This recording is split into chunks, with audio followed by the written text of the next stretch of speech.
Good people don't do politics. Decent people keep away from politics.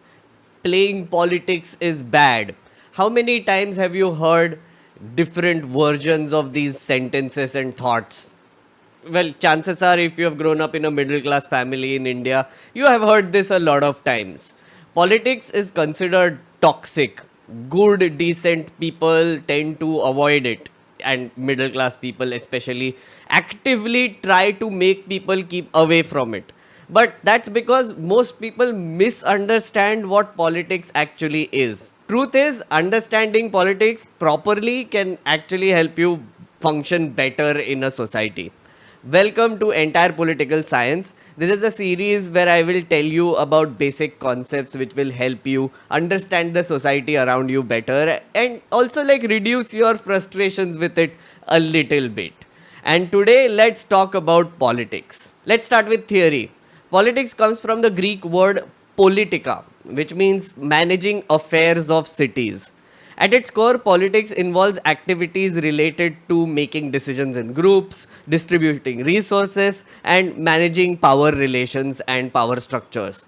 Simply put, humans are social animals, so whenever a lot of people gather together and do things together, politics is something that naturally occurs. Politics happens everywhere, in your family, workplace, housing societies, schools. It's not just about netas, elections, and governance. Politics is like the operating system that a human society needs in order to function properly. You must have heard of this phrase, personal is political. It was popularized by feminist movements of 1960s. What it means is that personal experiences are deeply influenced by broader political structures like domestic labor, child care, abortion rights. All of these are systemic collective political issues. They might seem personal and individualized, but collectively, legislation, laws, and rules affect everything that that person does in that realm. For example, look at the Sabrimala temple issue.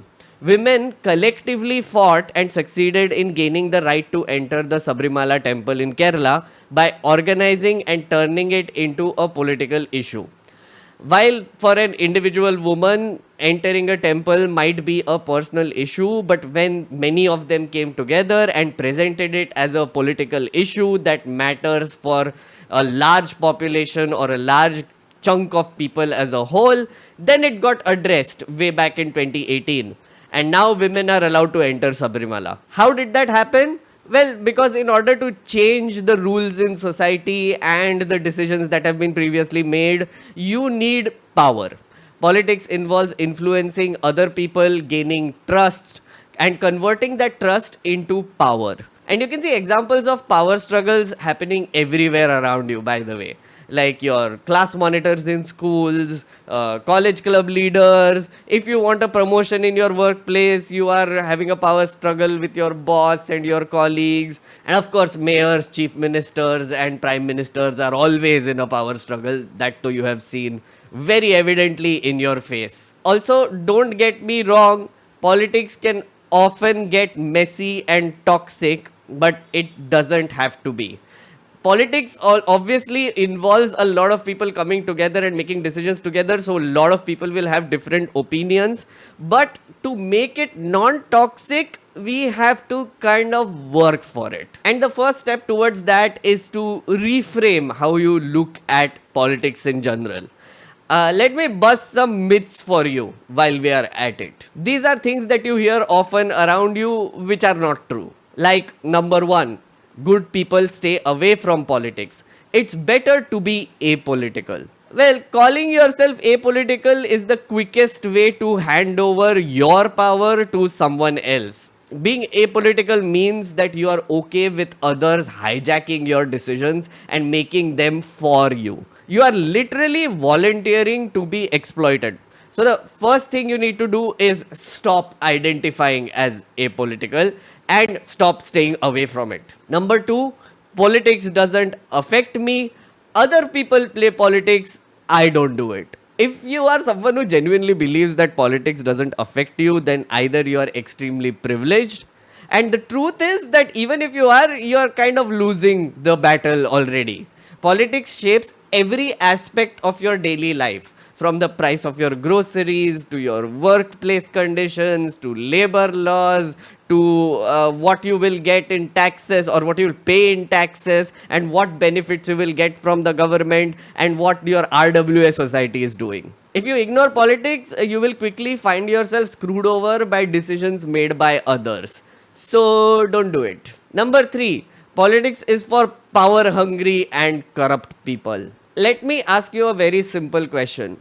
Why exactly aren't you hungry for power? I mean, it's not a bad thing. Power isn't inherently evil.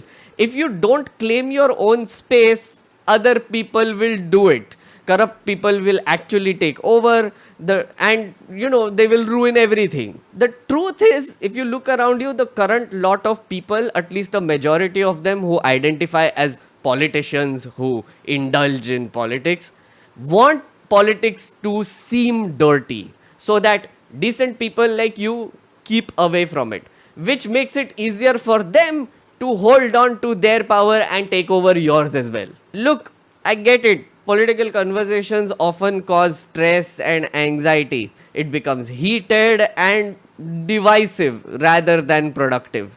But it doesn't have to be that way.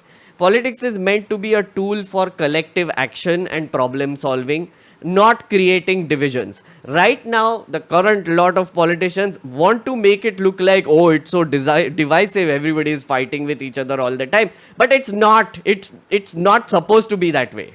Good, decent conversations about politics are essential for society's well-being.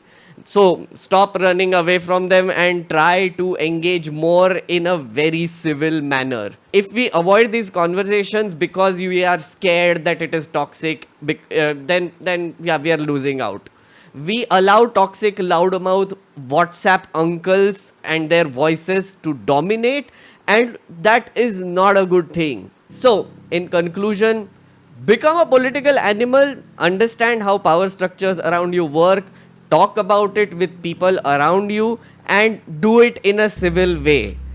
Trust me, you will actually feel powerful if you do this. So, don't run away, dive deep, and use it. Friends, I hope you are enjoying this little series of entire political science so far. This is the 3rd episode. I've already done like 2 more episodes, 10 minutes long. The idea is that I want to like make bite-sized videos which explain like simple concepts to you, which will help you function better. I mean, that is the whole series. If you have seen 3 episodes, you know what this is. Please do check out the other episodes. I'll leave a link below. There is also a longer episode that I did a while ago, which is about this thing called apolitical conspiracy, where I go deep into this whole concept of being apolitical and why it happens in society. I'm going to leave a link for that as well. Do watch that. And thank you so much for supporting, and keep watching.